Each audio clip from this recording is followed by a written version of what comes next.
and welcome to Gaelic Football Views on CavanTV.com. I'm Mickey Brennan and...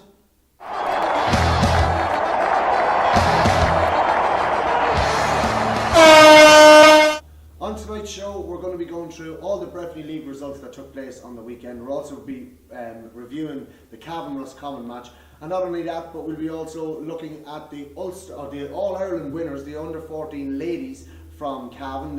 Mick Flynn and his management team did a magnificent job in bringing the under-14 ladies to an All-Ireland final, and for the first time in Cavan's history they won an A final at underage level. It's absolutely fantastic to see the work that's being done. And next week we will have the All-Ireland champions in here on the show with us. But first we're going to run through the league results, as I said, the Breffni League results. As you've probably already noticed, I'm missing my partner in crime, Mr. Damien Donahue. I did try to get somebody to cover for Damien.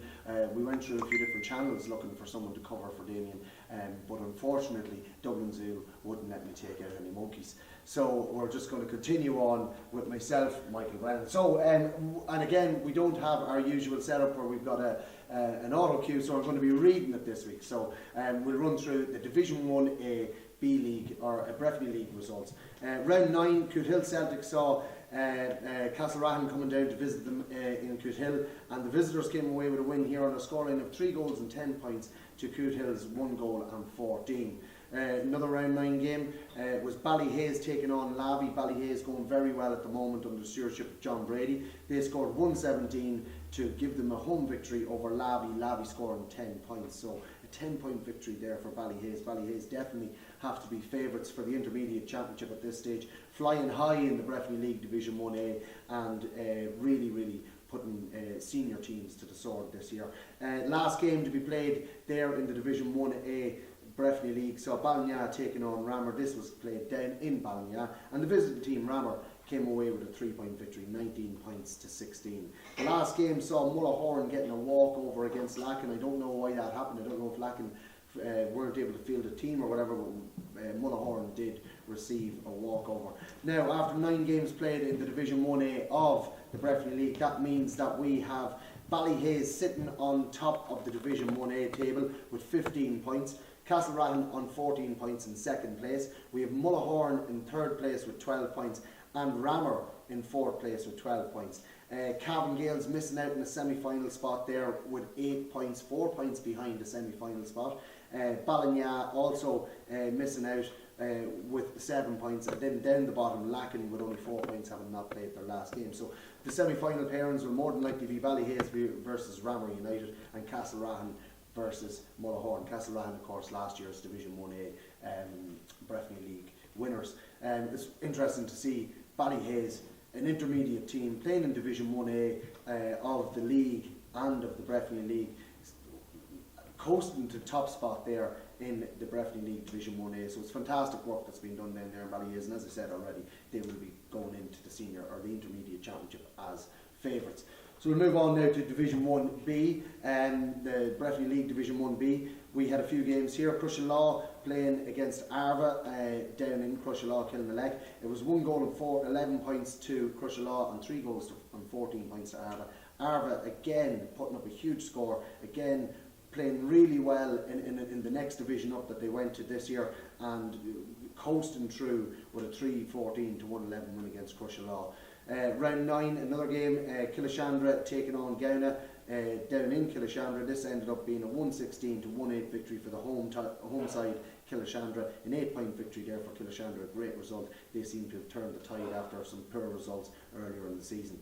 Next up was Kilcullen's taking on Killygarry down in Mulla, and it was the visiting team who came away with a 1-point victory here. It was Kilcullen's 12 points, Killygarry 1 goal and 10, and as Damien and myself always say, goals win games on this show. So unfortunately Damien isn't here to agree with me on that one, but I'm sure he's over in Spain at the minute and he is definitely agreeing with me that goals win games. Round 9, Drumgoon taking on Red Hills down in Drumgoon, and it was the home side who came away victorious here. 2 goals and 15 points, that's 21 points to Red Hills, 4 goals and 6 points, which was 18 points. So a 21 points to 18 victory for Drumgoon. Red Hills, who are struggling with injuries and departures this year, really starting to, put some results together, and they will be disappointed they lost that game, but also they'll be happy that they've started to put some good performances together and really push forward before the championship starts.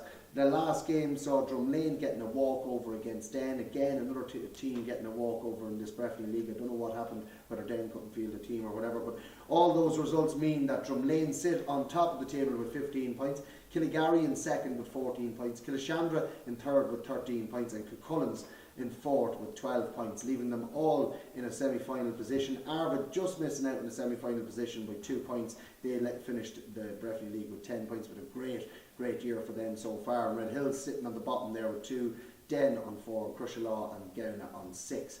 So the semi-finals for the Breffni League Division 1B should see Drumlane taking on Cullins and Killigarry taking on Killashandra. So we'll move on again now to Division 2, the Breffni League Division 2.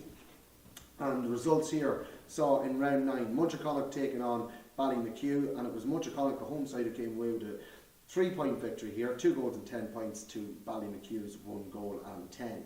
The next result saw Lara taking on Butler's Bridge, 1 goal and 17 points to Lara, 7 points to Butler's Bridge. A complete shock result there in the size of the victory, I suppose. Butler's Bridge, who've been playing very well of late, coming up a crop or two. Young Lara side, 1 goal and 17 points to 7, a 13-point victory there to Lara. The next game saw Shercock and Drumalee. This game actually was postponed and will be played next week, I think it is. And that is a huge game as well for both teams. It will determine whether Shercock finish top of the Shercock, I think, will finish top of the table if they win that, and Drumalee will be looking to get into a semi-final. The next game saw Killincare taking on St Mary's Swaddling Bar, and the home side, Killincare, scored 1 goal and 16 points to St Mary's GAA Swaddling Bar 13 points. So a 6-point victory to your team there, Damien. Damien, you were at this game. He was indeed. Damien was at that game, but I didn't get to talk to him about it, and hopefully next week he'll be able to tell us more. But the results mean that with 9 games played, Shercock sit on top of the table. Sorry, Shercock have only played 8 games because they have to play Drumalee and in their last game. They have 15 points, Lara have 14 points, Butler's Bridge have 10 points, and Drumalee have 9 points. Belturbet, sitting on 8 points, have 8 games played, and they have to play Ballioborough in their last game. Drumalee have to play Shercock, and the winners, if Drumalee win that game, they'll be guaranteed a semi-final spot, and if they don't, Belturbet will have to beat Ballioborough to jump over Drumalee in the table and get into a semi-final spot. So next up we have Division 3 results, the Breffni League Division 3 results. We had 2 games here in this to bring all teams. All teams actually have only played 8 games in Division 3, so there will be 1 round of games left in the Breffni League Division 3. And it saw Shannon Gales taking on Kill, and the visiting side came away with a victory here, 2 goals and 12 points to Kill, 2 goals and 7 to Shannon Gales. Another result there, Mount Nugent taking on Templeport St Aidan's, and Mount Nugent scored 2-9, Templeport 1-15. That's a 3-point victory for Templeport. Templeport going really well this year in League and Breffni League, and it's wonderful to see them doing so well. It's great to see West Cavan doing so well. So all those results mean that Cornafade are sitting on top with 15 points, Drung in second with 13 points, Templeport with 12 points, and Kildallan with 8 points. Closely followed by Kill on 7 points, Mount Nugent on 6, and Knockbride on 6. Bottom of the table, Shannon Gales with 1 point. But with 1 game to go, it's all to play for the teams on 8, 7 and 6. So Kildallan seem to be in the driving seat there, but they're going to have a tough game in their last game in the Division 3. So that moves us on now to, I suppose, the results from the weekend from the major competitions. I suppose the All-Ireland round 2 qualifiers, which saw Cavan taking on Roscommon and Kingspan Breffni Park. This turned out to be a disappointing result and a disappointing end to the championship for Cavan against Roscommon. Cavan 1 goal and 16 points, Roscommon 3 goals and 17 points, a 7-point win for Roscommon. I think that the scoreline probably flatters Roscommon a little bit. They scored a goal in the final few minutes. It was always nip and tuck right through the way through this game. Cavan found it very hard to come by scores. They did a lot of work to get their scores. It took an awful lot of work and an awful lot of build up to get their scores, whereas for Roscommon it just seemed a little bit too easy that when Cavan would get a score, they'd be able to go back up the field on the next attack and pop over a score at will or at ease. A couple of turning points in this game. Niall McDermott for Cavan going off with an injury. He was our main ball winner in the forward line. He went off injured in the halfway through the first half. And then at half time, when the teams came back out onto the pitch to resume the second half, Cavan were making a couple of substitutions. And Martin Dunn was coming on in place of Tomás Corr. He went onto the pitch, Tomás Corr went to the dugout. The referee called over Martin Dunn, sent him back to the dugout, called Tomás Corr back out onto the pitch, and when Tomás Corr came out onto the pitch, he then proceeded to issue a red card to Tomás Corr. Now, nobody seemed to know what it was for, but thanks be to God, we have social media and we've got RTE and we've got everybody recording these matches, so we were able to, in hindsight, we were able to get a look at what happened. And maybe a minute and a half before half time, there was a ball came into the Cavan full back line, and there was a bit of a schmozzle, I suppose, going for the ball.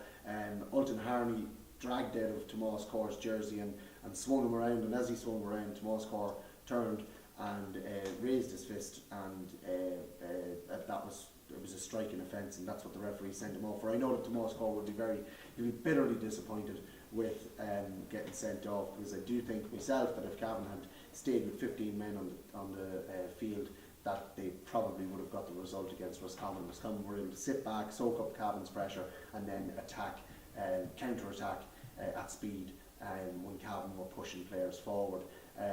Some notable players who played well for Cavan, I think Niall Murray was exceptional, and Darren McVitie was exceptional for Cavan. I think that I suppose in the middle of the field, Gerard McKiernan at times showed how good of a player he is. He rose very high, fielding balls so easy at his own will sometimes, and he was fantastic.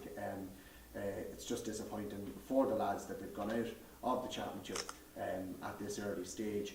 I did speak with Terry Hyland after the game when I was doing some interviews for Northern Sound. I did put the question to Terry, what did this mean for Terry Hyland and his management team? Will he be there next week? He spoke openly and honestly, and he said he doesn't know what's going to happen now. He said he will be sitting back, talking with the players when the time is right. He will talk with the county board, and he'll talk with his management team, and then he will make the decision then.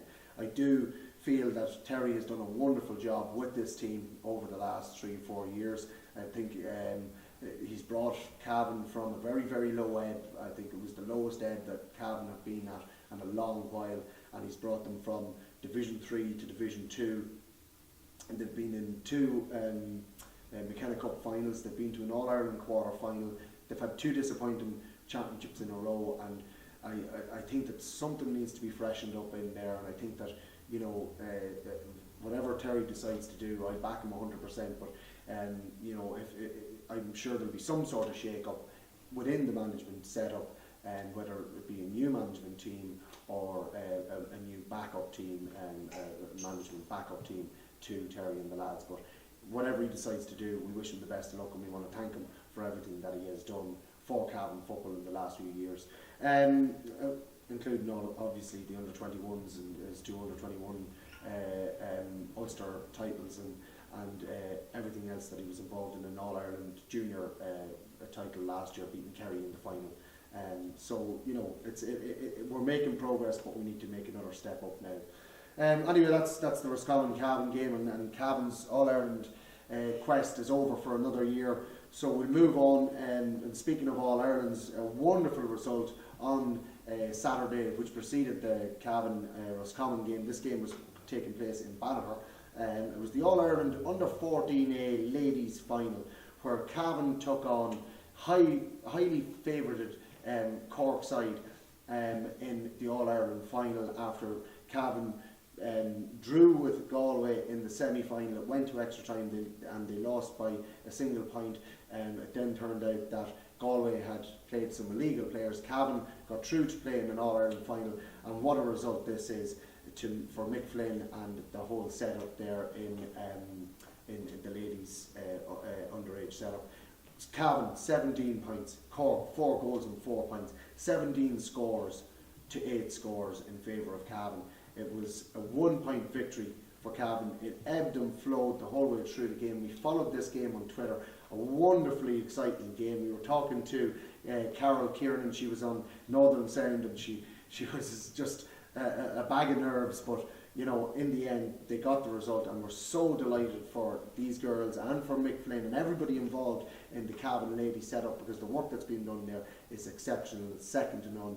And Mick Flynn has been a long time involved in underage setup here in Cavan with the ladies football, and got us just rewards when this group of girls brought him home an All-Ireland Cup, which is absolutely fantastic. And we will have the girls on the show next week. They're dying to get in to do the show. Unfortunately, this show was being recorded earlier in the day, so we weren't able to get them in, but they will be on next week. So that brings us, I suppose, to the end of all the results that we have for this week. One thing that I do want to mention on the show is that the Cavan County Board are going to be holding an Ulster Minor Championship Team fundraiser. It's going to be a race night. It's going to be held on the Friday the 17th of July, and that is in the Farnham Arms Hotel in Cavan at 8:30. Race sponsor is €50, a horse owner or sponsor is €10, and a jockey is €10. So for more details, you can contact Anne Fortune, Declan Woods, Kevin Smith, Liam McCabe, Matt Kieran or Tom Moore, or you can contact your secretary at your own football club. So that is a night not to be missed. It is a huge fundraiser that's needed at this time in Cavan football, and especially for this minor team that are doing us so proud at the moment. They're playing in an Ulster final, and just as I mentioned that, I'm going to move over to our board here. This is the board of knowledge. This is all the football that I suppose that we've had on in the last couple of months here that involved Cavan senior teams. Obviously, we had the qualifier with Cavan in London. We won that one. We had the Ulster Ladies Championship June the 20th. That was Cavan and Tyrone. Cavan losing out by a point in extra time. The Ulster Minor semi-final, Cavan and Antrim. We won that one with a fantastic display. This one here, the Cavan Ladies Under 14s All-Ireland final. We won that. That was the semi-final. We got through that one, and we went on to face Cork in the final, which we won on Banagher last Saturday. These ones here, these are the qualifiers that we had. They can be wiped now. We can't play any of those teams now that Cavan have been knocked out of the All-Ireland Senior Championship by Roscommon last Saturday at Kingspan Bethany Park. This one here is the next big one. This is the Ulster Minor Final, Cavan versus Derry, Clonus. It is the 19th of July, 12 p.m. in Clonus, preceding the Donegal versus Monaghan Ulster Final at 2 p.m. This is the team to follow here. This team could go all the way in an All-Ireland. We don't want to put pressure on them, obviously, but they do have the luxury of having a backdoor system if they lose the Ulster Final. We're not looking to lose an Ulster Final. This team is good enough to win an Ulster Final. This team is good enough to go all the way and win an All-Ireland. So that's it, I'm afraid, folks, for this week. So, as usual, if you want to get in contact with the show, we'd be delighted to hear it from you. We'd be delighted to get your views on anything that we've said, throughout the year about the Cavan team. If you think Terry is going to stay, if you think Terry is going to go, who should be replacing him? So don't be afraid to get in contact with us. You can get in contact with us on Facebook. Just search for Gaelic Football Views, or you can get us on Twitter at GaelicFV, or you can email us on GaelicFootballViews@gmail.com. My thanks to the backroom team this week of Paul Cox. We've no Brian Daly, he's off Swan on holidays, I think, at the moment. Damien, we want to say have a great holiday. Damien actually is in Spain at the minute for the wedding of Gary Malone, a good Drumalee man, and Una Downey, and we want to wish them, from everybody here on the show, the best of luck and a fantastic day on Wednesday when they get married. And Damien, get back soon, will you please, because this is not easy when you're on your own, and they wouldn't let me bring in a monkey. So, until next week, folks, it's good night and God bless.